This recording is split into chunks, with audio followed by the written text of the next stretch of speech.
How's it going, Hawks fans? Welcome back to another parking lot preview. Mike Najarian, joined today by Matt Ford-Wellman. No Tim Brown today, but who said we can't have fun? It's going to be a quieter, more relaxing parking lot preview. The facts are going to be put first in this parking lot preview. I don't want to throw Tim under the bus, but he tends to think he knows it all. At least when it comes to score predictions and player of the game, which I think we'll have a bit.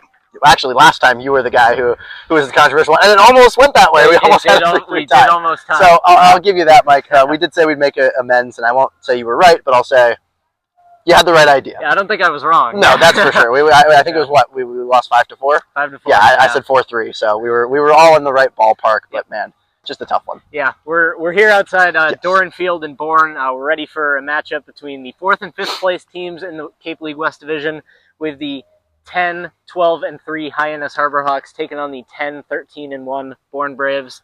It's been a while since we've been out here to Bourne, Matt. Last time it was first week of the season, if I have it correctly. What do you remember from that game?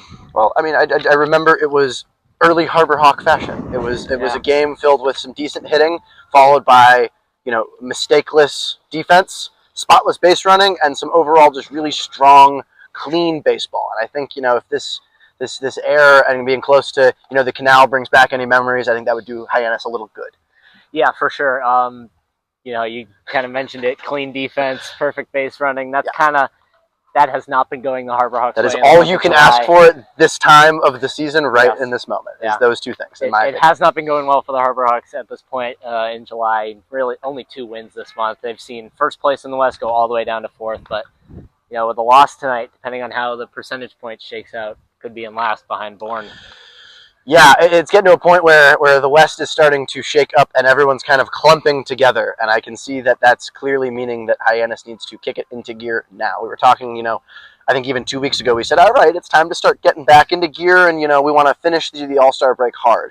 Now we're looking to fall across the finish at the All-Star break and reinvigorate. I think this game would be huge to kind of turn what happened last night off to the off day, kick it back into gear, as we've been saying this whole time. Hyannis has just got to find that second gear into third, get going. If you can get 2-2 out of this week, Mike, I think you're a pretty happy team for Hyannis, given the recent struggles. But it all starts one game at a time. It's been Mitch Carricker's kind of message the whole time: one game at a time. Yeah, I'm telling myself the same thing. I had to drive 40 minutes to Bourne. I was saying, one game at a time. Yeah, we're moving on. Yeah, we're moving. That's the. Why did they make him so far away? Why are we in Bourne? Why are we in Wareham? Why is Wareham there? No shade to Wareham, but all the shade to Wareham. Get on the Cape, guys. I'm not gonna speak about that. That's fine. I'll be the controversial one tonight. It's okay. You did that just fine. Yeah. Starting pitcher for the Bourne Braves today. Just take it that way. Yeah. Starting pitcher for the Bourne Braves today. Nate Wysong, right-hand pitcher from Wake Forest. We saw him last week against the Harbor Hawks. Pitched 1 2/3 innings out of the lightning delay. Allowed just 1 run, 2 hits. Struck out 2. Got the win. Did walk 5 guys. That game was a little weird because the offense had a great start. Yeah. They were ahead, I believe, 5-1. Yep, that's what I remember. Before that delay. And then it just they just didn't get started up again. No, I mean, delays are 2 different games. Players will tell you that the delay completely takes you out of your element. You have to get completely back in it. 2 different games. We almost saw it in a couple in that delay against YD. We almost saw the same thing where, Hyannis' offense seemed to be going, kind of stalled. Clearly, that was later in the game. That's kind of why that went that way. Looking like we're going to have good weather tonight. I hope the delays don't split this one. I hope we can get all the way through it. Hopefully have a continuous game with some continuous good offense throughout. And actually, I want to kind of foreshadow. Hyannis does have some new guys. We are going to see some new guys. I think it's going to be a different lineup than before. That's what happened last night. That's going to happen today. Yes, absolutely. Just a little further on Wysong. Who's Wysong? He's thrown 11 innings for the Braves this year. He's made 5 relief appearances, so this is going to be his first start. Okay. But he has handled starter workloads before this summer. His last appearance of June against Chatham, pitched 4 shutout innings in relief. No thanks. 1 hit, 3 walks, struck out 4. Yeesh. July 2nd against Orleans, 2 1/3 out of the bullpen, 1 run, 2 hits, 2 strikeouts. So he's handled longer workloads before. At Wake Forest, he had 11 relief appearances, only 6 innings. Not a ton of not a ton of action for Yeah. the Demon Deacons, who are a really good team, by the way. Love me some Wake Forest baseball. I'll In say the that much. ACC. So this is definitely, it's like a continuation of the season for Wysong, just because he didn't pitch a whole lot, Yeah. But this is a guy that Hyannis has seen before. They scored a run off him before. So you're looking to maybe bring a little bit of that familiarity into today, have a little bit better results today. Starting pitcher for Hyannis, Bourne has also seen before, also in that rain game. Who do we got, Matt? It's going to be Max Stammel tonight. We thought we were going to see him last night. Thomas Crabtree went in lieu for his last start of the season. Stammel's going today. He has faced the Bourne Braves before, and I want to talk about that game a little bit because it wasn't his best, but we're going to see different teams. Bourne has changed their lineup slightly. They have some core pieces still there, but the core pieces aren't who you worry about. You worry about the other guys. Brandon Holcomb is going to hit the ball hard. Certain guys are going to hit the ball hard. That's going to happen. But let's dive into exactly what he did there. 2.2 innings, 4 runs, 2 hits, and the big one, 4 walks. 4 free ones, not going to work. You only have 4 Ks too. 4 of those big strikeouts. That's you want those to almost be double. You'd love to have 8 strikeouts if you're going to walk 4 guys. You'd love to get those back, and that resulted in a loss for him. I like a revenge game just about as much as anybody else, and part of me says Mitch Carricker chose that on purpose. Maybe it was just a coincidental thing and how it was going. They had to move Crabtree up in the order for some reason. I don't know. But I like to think it's because of a revenge game, and that's what I'm going to tell myself. I hope that's what Max Stammel is telling himself. I hope he goes, it's a revenge game for me. I'm going to go 100%. With that being said, Stammel's had shaky stats so far. It has been big strikeouts, big walks. And part of that comes from, he's a lefty throwing from here. Lefty throwing very sidearm. He's going to miss laterally a lot because of that. But, furthermore, that also means stuff's going to move laterally a lot. He needs to try to live in the zone. I think being competitive with his off speeds, even middle of the zone, is going to be his big key tonight. Can you throw the slider, the cutter, the big moving breaking pieces side to side, even if he has a good changeup, and I'm pretty sure he does. That's going to be the golden ticket for him tonight. Obviously, I don't even have to say it. What's the thing that he can't do? Walk anybody. Hit people, cannot give free bases to teams who are going to hit the ball hard. Bourne's going to have, we got 27 outs to go tonight. 27 outs. Bourne is going to have 4, 5, 6, 7 hard hit baseballs. Ripped at somebody. Might get caught, might not. And that's where the Hyannis defense has to step up. But they're going to be hard hit. They're going to be hit hard. They might be to the outfield. They're going to be balls that are not mistake pitches for Stammel, but just good hitting approaches. That means the free ones, those lead to runs. If you hit a guy and then he hits a single, that's not good. I think Stammel's really going to want to settle, compose himself in the tough moments, and attack with those off speeds. The fastball is going to do its work. Every pitcher at this level, barring a meltdown or a tough inning, is going to throw a good fastball. And I think we're going to see that today from Bourne as well. It's going to be a good fastball day. A lot of good off speeds as well. I think that's going to tell the story. Yeah, you mentioned the free bases by Stammel needing to limit those. Yeah, in that rain game, Bourne scored 12 runs, partly because a lot of guys who were getting hit by pitches or getting walked came around to score because the guys behind them in the order were hitting doubles to the wall, doubles in the gap. Maybe even like singles with runners in scoring position. Like those guys were coming around to score. So it is important that they limit that. Mm-hmm. And some of those guys you have to look out for with the Bourne offense. You got Kuhio Aloy. Yes. He's hitting 366, got a 500 on base percentage, 585 slug. He's got 2 homers, 5 extra base hits. He's got 9 RBIs. He's walked 10 times, scored 11 in 13 games. Another guy you want to look for, Logan Hughes, hitting 288, 2 homers, 3 doubles as well. 21 hits, 7 runs, 7 RBIs. Sorry, yes. 21 games. And Kate Lewis, power hitting infielder, 310, 388, 417 slash line, 23 games, 1 homer, 6 doubles, 8 walks. He's got 14 RBIs on the season. All 3 of those guys were in the lineup in the rain game. Mm-hmm. All 3 of those guys got on base multiple times, had multiple hit days, had a couple RBIs to their name. We're seeing those guys again in the lineup tonight for Bourne. Those are guys that, if you're Stammel, you faced them before. How you gonna get him out this time? Even another guy I want to add in. A lot of these guys haven't faced Stammel and had a ton of success in the RBI category, and that's really what you want to look at. Where are you depositing those runs? Part of the success that has been found is Ryan Cooney. He had 2 RBIs the last time they went out. That's not great if you're Stammel. You would rather get beat by your big hitters than the small ones. And I don't want to say small hitters. All these guys can hit the baseball pretty hard. But you want to go at these 7, 8, 9 hitters. You want to go at the 6 guy. You want to go at a 1 guy who you don't think can hurt you with a double. I don't want to call Aloy out there. He has 2 bombs on the season, but I'm not seeing him hitting, rip shot after rip shot. Attack him with the fastball. Go at him with an off speed. Make him be a good hitter and prove he's a good hitter before he proves it to you because you're trying to be too fine. I think that's definitely going to be what Stammel has to do. Other than that, hasn't given up a bomb to any of these guys. Hasn't really seen a bunch of them in a ton of at-bats, maybe 2. If he has an off-speed in the pocket, he can pull that one out. If he doesn't, just dominate. Go out and try to dominate. I think that would also be a good message for this Harbor Hawks offense, which I would like to touch on quickly. And Mike, I want you to add on here too, because you know these guys just about as well as I do. It's Ryan McKay in the 1 spot now.